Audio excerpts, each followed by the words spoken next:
आजकल सड़क पर मिलने वाला आम आदमी मानता है कि उद्धार को अपनी पसंद के अनुसार बनाया जा सकता है।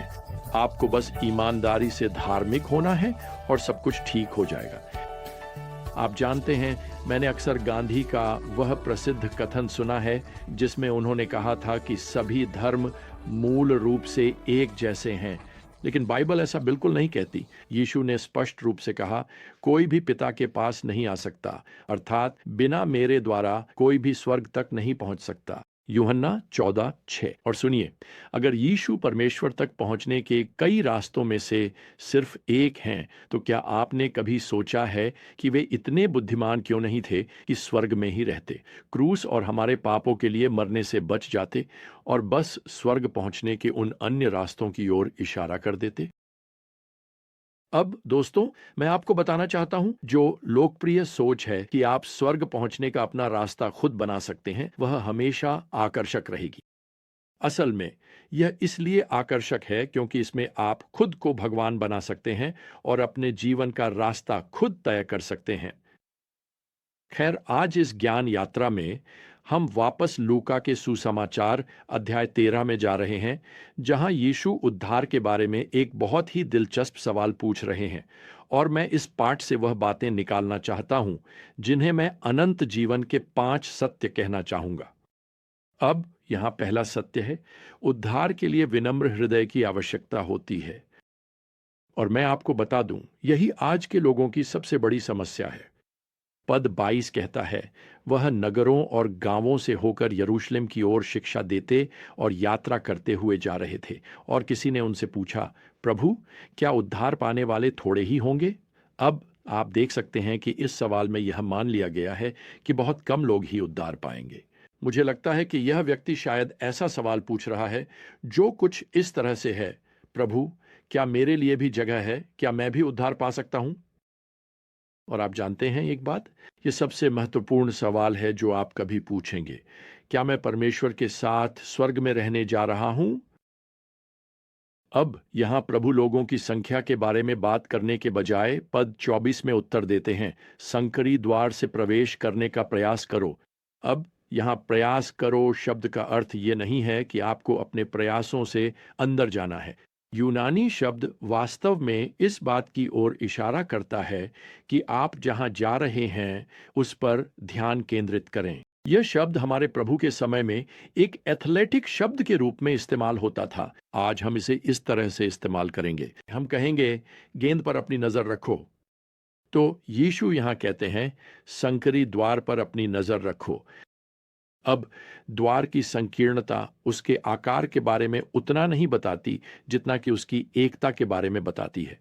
प्रियजनों, सुसमाचार संकीर्ण है और इसका कारण यह है कि हर सत्य संकीर्ण होता है। यह ठीक वैसा ही है जैसे मेरी पहली कक्षा की गणित की परीक्षा जो मुझे पसंद नहीं थी। 2 और 2 का केवल एक ही उत्तर है, वह 5 नहीं है, वह कभी 3 नहीं होता। मैं आपको बताता हूं, गणित संकीर्ण है। वैसे ही वह रनवे भी संकीर्ण है जिस पर आपके पायलट को विमान उतारना है। डॉक्टर के कार्यालय से प्राप्त नुस्खा भी ऐसा ही है। वह वही दवा है और कोई दूसरी नहीं, वरना आप सच में मुश्किल में पड़ सकते हैं।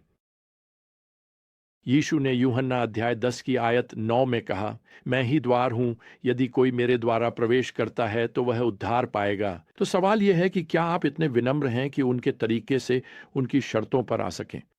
खैर, उद्धार के बारे में एक दूसरी सच्चाई यह है, इस निमंत्रण की एक समय सीमा है। यीशु आगे यहां आयत 24 में कहते हैं, संकरी द्वार से प्रवेश करने का प्रयास करो, क्योंकि मैं तुमसे कहता हूं, बहुत से लोग प्रवेश करने की कोशिश करेंगे पर वे सक्षम नहीं होंगे। सो क्यों नहीं? अगली आयत हमें बताती है, जब घर का स्वामी उठकर द्वार बंद कर देगा और तुम बाहर खड़े होकर द्वार पर दस्तक देने लगोगे, यह कहते हुए, प्रभु, हमारे लिए द्वार खोल, तब वह तुम्हें उत्तर देगा, मैं नहीं जानता कि तुम कहां से आए हो। अब यीशु अपने समय की एक बहुत सामान्य उपमा का उपयोग कर रहे हैं। उन दिनों में नगर के फाटक रात के लिए बंद कर दिए जाते थे। लोग जो अंधेरा होने के बाद शहर लौटते थे, उन्हें अपनी सामाजिक स्थिति या प्रतिष्ठा की परवाह किए बिना शहर की दीवारों के बाहर ही ठहरने के लिए जगह ढूंढनी पड़ती थी। और यही दृश्य एक घर के रात में अपने दरवाजे बंद करने का भी था। तो यीशु कह रहे हैं कि उद्धार के प्रस्ताव पर एक समय सीमा है और प्रतिक्रिया देने का समय अभी है, आज है। इब्रानियों अध्याय 4 पद 7 कहता है, आज यदि तुम उसकी वाणी सुनो तो अपने हृदयों को कठोर मत करो। सुनिए, आपको ऐसा क्यों लगता है कि आप आज यीशु को ठुकरा सकते हैं, लेकिन 20 साल बाद आप उन्हें चाहेंगे? नहीं, सच्चाई यह है कि आपका दिल आज से 20 साल बाद और भी ज्यादा कठोर हो जाएगा। मुझे नूह की याद आती है, जो लोगों को 1 सदी से भी अधिक समय तक उपदेश देते रहे। हर साल जब वह उपदेश देते थे तो लोगों के दिल और भी कठोर होते जाते थे। असल में किसी ने भी विश्वास नहीं किया कि बाढ़ आने वाली है, और जब अंत में परमेश्वर ने जहाज का दरवाजा बंद कर दिया और बारिश शुरू हो गई, तब मुझे यकीन है कि हर कोई अंदर आना चाहता था। लेकिन तब बहुत देर हो चुकी थी, दरवाजा बंद हो चुका था। सुनिए, अगर आप जीवित हैं तो अभी भी समय है, लेकिन इस बात की कोई गारंटी नहीं है कि आप कल इसी समय तक जीवित रहेंगे। अब उद्धार के बारे में तीसरी सच्चाई यह है, परमेश्वर की बातों से परिचित होना आपको परमेश्वर के परिवार का सदस्य नहीं बना देता। यीशु यहां पद 26 में कहते हैं, तब तुम कहना शुरू करोगे, हमने आपके साथ खाया पिया और आपने हमारी गलियों में शिक्षा दी। यहां वे तर्क कर रहे हैं। हम आपको जानते थे, और जब आप हमारे गांव में आए थे तब हमने आपकी बातें सुनी थीं। लेकिन सुनिए, मसीह के सत्य से अवगत होना यह नहीं दर्शाता कि आपने मसीह के बारे में सत्य को स्वीकार भी कर लिया है। वास्तव में, जैसा कि एक लेखक ने बताया, अगर यीशु के बारे में सब कुछ जानना किसी को स्वर्ग में स्थान दिलाने की गारंटी होता, तो यहूदा सबसे आगे की पंक्ति में होता। देखिए, सुसमाचार को सुनना और सुसमाचार में विश्वास करके अपना जीवन मसीह को समर्पित करना, ये दोनों एक ही बात नहीं है।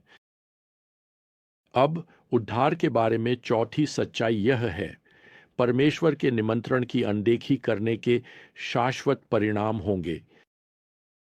यीशु एक दिन उन लोगों से जिन्होंने उन्हें ठुकरा दिया है, वही शब्द कहेंगे जो वे यहां पद 27 में कहते हैं, मैं नहीं जानता कि तुम कहां से हो, मुझसे दूर हो जाओ, हे बुराई करने वालों।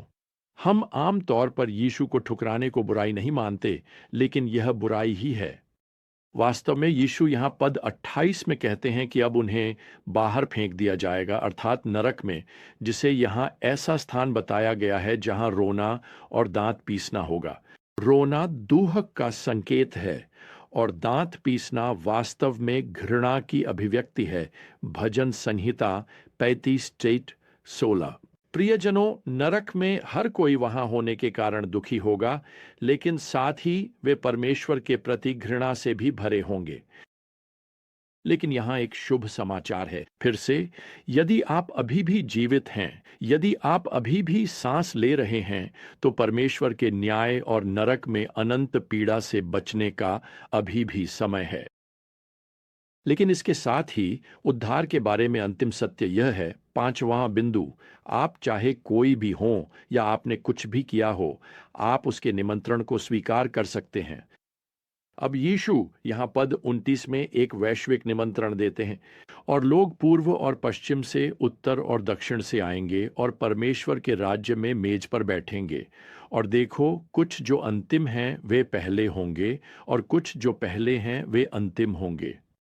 दूसरे शब्दों में यीशु कहते हैं कि उद्धार के द्वार से प्रवेश करने वाले सभी लोग चारों दिशाओं, उत्तर, दक्षिण, पूर्व और पश्चिम से आ रहे हैं। और बाइबल हमें बताती है कि स्वर्ग के निवासी हर भाषा, हर जाति और हर राष्ट्र से हैं। वास्तव में वे पूरी दुनिया से हैं। तो ये उद्धार के बारे में अद्भुत सत्य हैं। पहला, उद्धार के लिए विनम्र हृदय की आवश्यकता होती है। आप उसी के तरीके से आते हैं, उसी की शर्तों पर आते हैं। दूसरा, उद्धार के प्रस्ताव पर एक समय सीमा है, और मैं आपको बता दूं, समय समाप्त होता जा रहा है। तीसरा, परमेश्वर की बातों से परिचित होना यह नहीं दर्शाता कि आप परमेश्वर के परिवार से हैं। चौथा, परमेश्वर के निमंत्रण की अनदेखी करना शाश्वत परिणाम लाएगा। लेकिन यहां पांचवां और अच्छी खबर है, आप उसका निमंत्रण स्वीकार कर सकते हैं, और इससे कोई फर्क नहीं पड़ता कि आप कौन हैं या आपने क्या किया है।